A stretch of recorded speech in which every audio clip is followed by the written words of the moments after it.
hotdog, ulam is under general platter. So, una po yung ulam, and then kaya. So, third na po itong 1775. Ako po first time po. First time ko po mga trabaho din yung legal po. Pero yan, 6 personal time. No, so, very iconic. So, horror movie franchise. Talaga naman, hindi malilimutan yung Shake, Rattle, and Roll. Yes. Bata pa lang din po ako pinapanood ko na din po yung mga... Ito yung pagbabalik. So, Metro Manila Philippines. Yes. Tapos kasama ka. Opo. Siyempre po, grateful po ako sa Tigan na napili po nila ako na maging isa sa cast dito sa SRR, and finally nakapasok din sila sa MMFF. And sobrang grateful po ako na sa opportunity na binigay po sa akin. Same episode kayo, Ms. Carla? Yes po, same episode. Magkapatid po kami dun sa episode ng 1775. Mag-aki po. Kaya nga sabi ko, ay grabe kapatid talaga ni Ate Carla. Nakakalig naman. Pero Carla, ito, third, di ba? No, wow, yes. And paborito ko talaga ang Shake, Rattle, and Roll kasi mahilig ako sa horror. I love horror. So, kada Shake, Rattle, and Roll talagang parang hindi lang blessing. Beyond blessing siya para sa akin kasi enjoy ko yung genre and iconic siya. So, third time's a charm.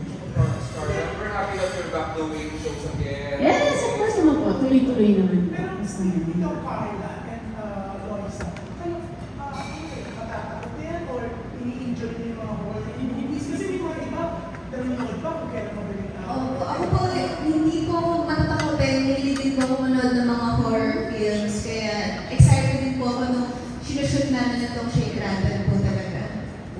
And Carla? I love horror. Hindi po ako manood ng nakakatakot. Although hindi ko po kayang, syempre kung nanonood po ng horror, nahihirapan po matulog ng walang ilaw, o di kaya hindi nakapos yung TV, o kaya mag-isa sa bahay, mga ganun bagay po. So, pero gusto ko po yung horror. So, I find enjoyment in watching horror films. Walang po, basta ganda pa rin ang Ms. Carla. Salamat po. Pero yung usually tinatanong kung yung mga ganyan na kasali sa horror movies. Sa set, lalo na kayo kasi yung set yun is 1700s. Yes, So, talagang nakakatakot. Yes. May mga pangyayari. Kasi we heard may mga pagkakataon na nalagdag yung ilaw. Sa akin po personally, sa experience ko po sa pag-shooting ng mga episode 1775, wala naman po. Pero mararamdaman niyo talaga yung pagka-eerie ng vibe. Mararamdaman niyo yung dilim, kasi sobrang dilim, yung panahon ng 1775, kandila lang po ang ilaw.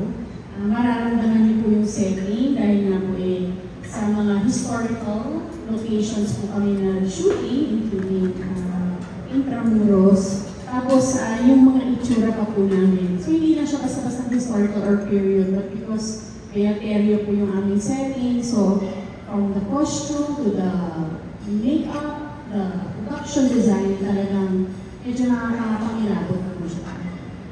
How about you? Yes po, tama po yung sinabi ni Ate. Nasabi na po niya lahat. Yun po, kasi wala naman din akong naramdaman na kakaiba sa set po. Kasi masaya naman yung mga tao nandun, masaya lang kami. Pero pag syempre, pag action na, yun na po yung takutan, ganyan, dumidilim na, pinapatay na yung mga ibang ilaw. Sa girl, sa lady. Opo. Matapang yung personality, kaya mas natatakot tayo sa mga buhay na tao kaysa sa mga multo sa mga aswang, ganyan. Mga ghost project. Totoo po, mga ganyan.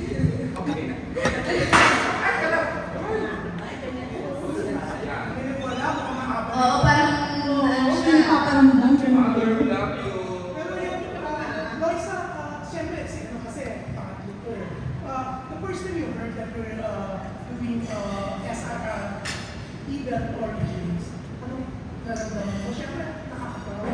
Opo, nakaka-excite din po. Pero syempre, kinakabahan din po kasi karamihan po sa mga cast, sa Ate Carla, pinapanood ko po talaga yung mga shows niya sa GMA. Tapos, naka-work ko na siya. Yun po talaga, nakakabang po din. Nami-fresh. Mas kinabahan po ako sa mga eksena namin kaysa sa mga character po talaga. Alam mo, totoo yan, Jun. Yan nga, dahil ako naman kasi aminado ng pag-ABS ako. So, nung lumaki sa mata ko si Loisa, she's very honest about admiration for beautiful faces and talents like Miss Carla. She mentioned about me na ang gandang-ganda siya kay Miss Carla Abellana. Di ba na? Yes, opo. Ano na pala yung project mo?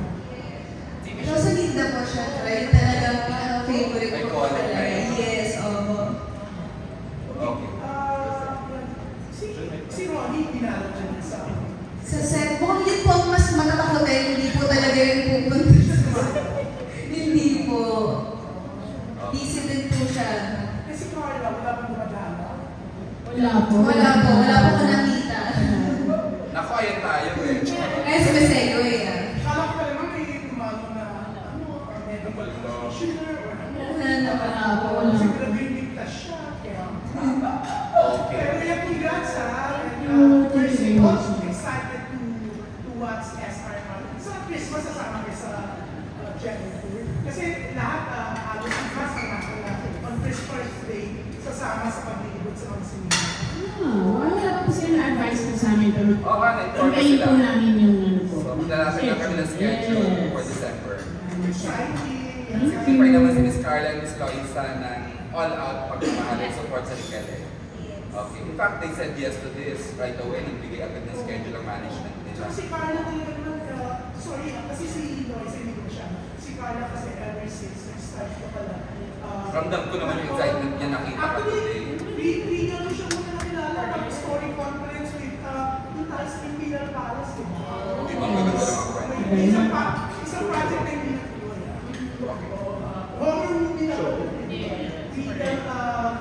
Yes, collaboration.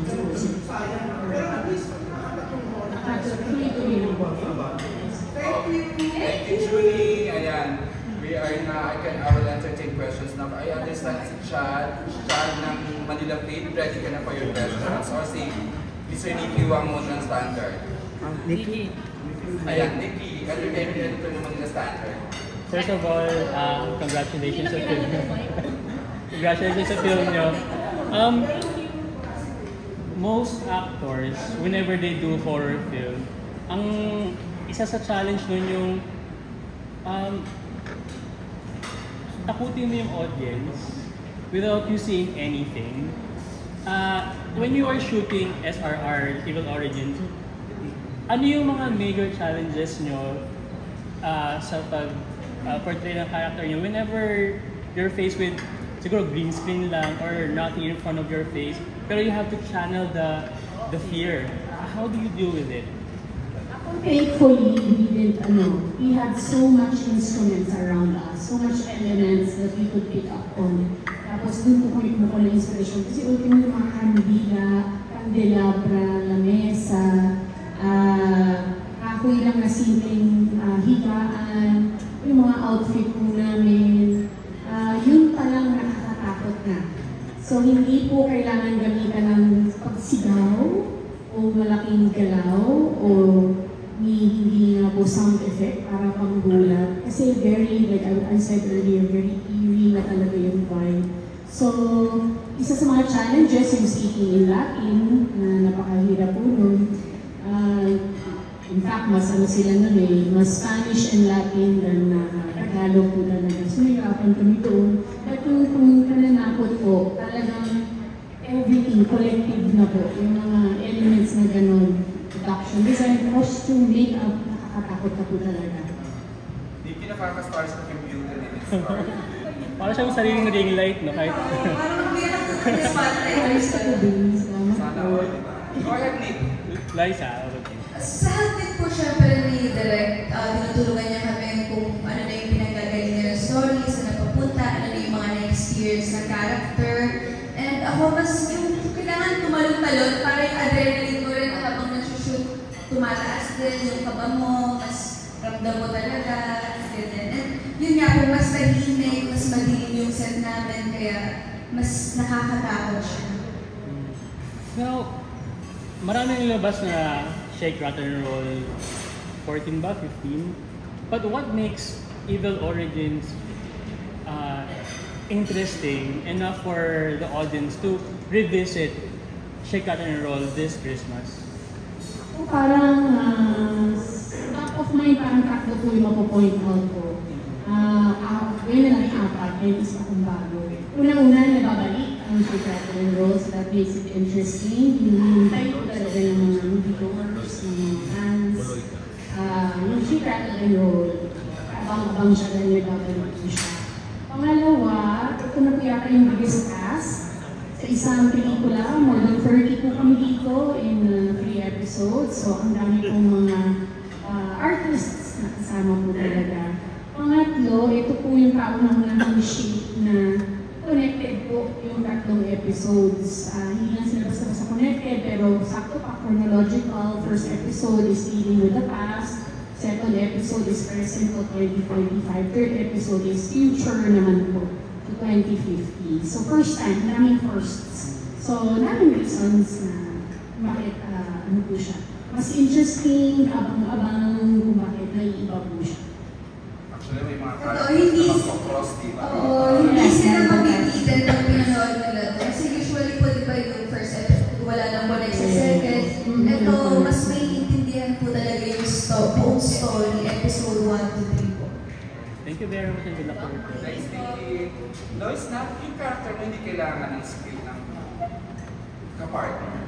Opo, wala pong partner.